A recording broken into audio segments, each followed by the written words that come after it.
Next up on WTV, CTE courses, ACE Architecture, and Mazes in Art 1. WTV's Daily Update starts now.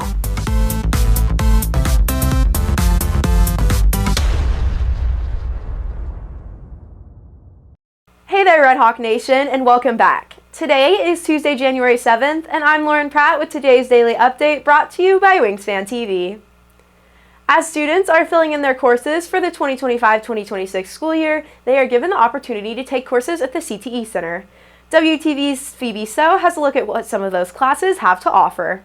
The CTE Center allows students to find and get hands-on experience with their passions. Many of the district's pathways lead students to the CTE Center, but that's not the case for all of them. There's quite a few that the coursework starts here for engineering, architecture, government law, and so students that are interested in those pathways already have an opportunity to take those courses and get to know before they really commit themselves in college or a career.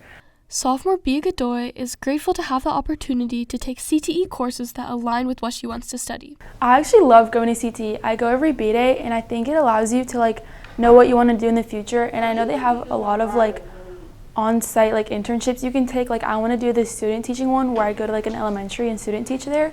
And I think it just allows you to know what you want to do in the future without having to spend a bunch of money in college for it. So I think it's really good. Reporting for WTV, I am Phoebe So. Architecture students have a chance to get real-world experience with the ACE Architecture, Construction, and Engineering Mentorship Program. WTV's Connor Mercer explains.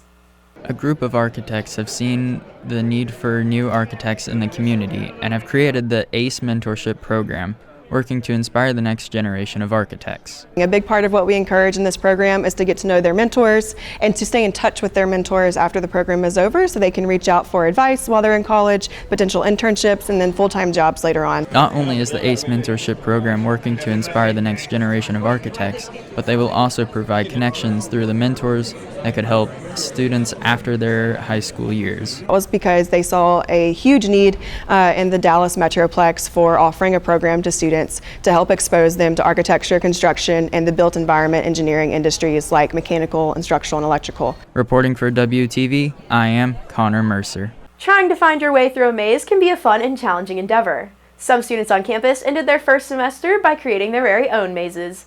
WTV's Sakif Potlu has the story.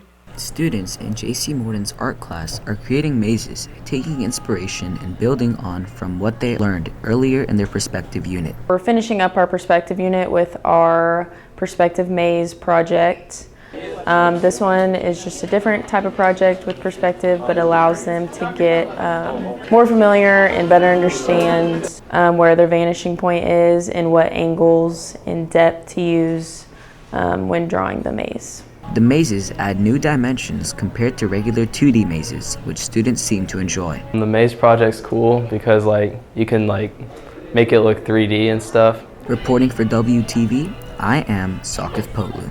On this week's edition of Trivia, WTV's Izzy Patrick tests students' knowledge on the new year.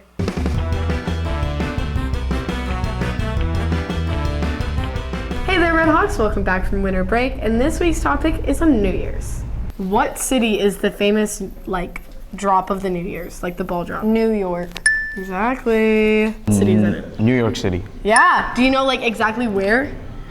Manhattan, downtown.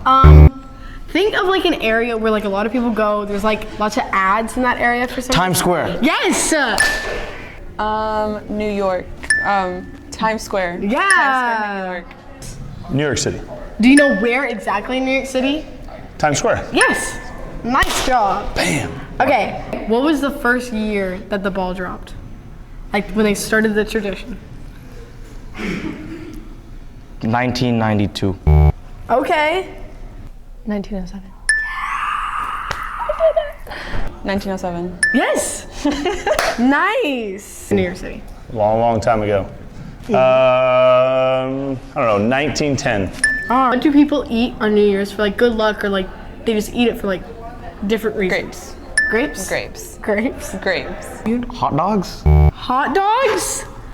No, they're traditional foods. Some people eat something under a table, they'll eat 12.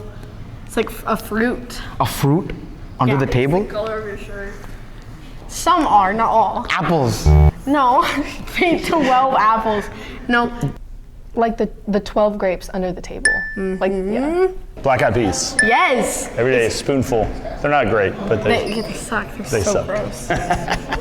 Another one, it's a type of pea. Pea? Yeah, it's a type of pea. Not a green pea, but it's a... What color is your hair? Black? Okay, and what is this? Eye? So... Black eye? Black eyed peas? Yeah! Good job! What is the name of the Roman god that January is named after, symbolizing beginnings and transitions? I've heard of this before. It starts with it's like a J. Yeah. It's very close, like to like a common American name, kind of. Jan. That's so close. I'm gonna count it. Yeah. I'm gonna count it. Sounds a lot like January. The beginning sounds like January. Uh huh. And then like Juno. Okay. Honestly, that's what it should be named. It starts with a J for January. Janice. Yes. Nice job. Janice. Yeah. Bam. 3-1. Nice job. That's a winning record. Thank you so much for watching, and I'll see y'all next week. This one's kind of hard. Okay. I don't think you're gonna get this one. Oh, okay. I didn't get the other two.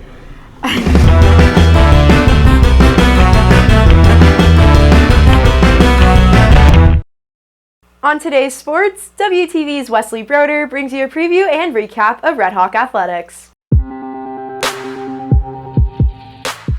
Both basketball teams had action over the break. The girls kicked it off with a 50-28 district win over Heritage before heading to Duncanville for the Sandra Meadows tournament, where they finished in 6th place with a 3-2 record. They kicked off 2025 with a 27-21 win over Independence to improve their district record to 5-0.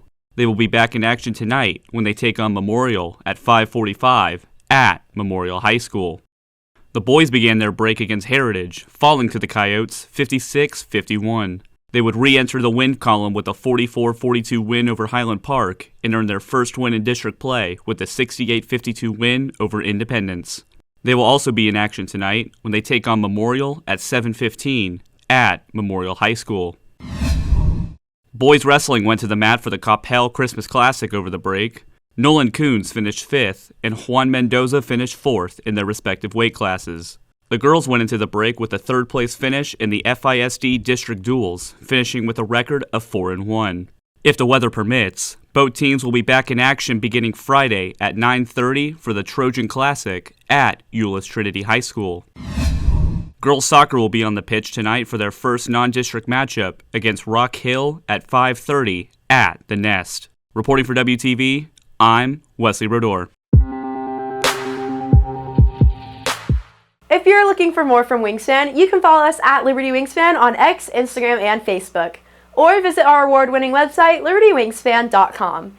And now for today's announcements. Red Hawks, make sure to nominate your teachers for their very own Righteous Red Hawk Awards using the QR code below. For any announcements, email libertywingspanstaff@gmail.com. That's it for today's daily update. This is Lauren Pratt for Wingspan TV.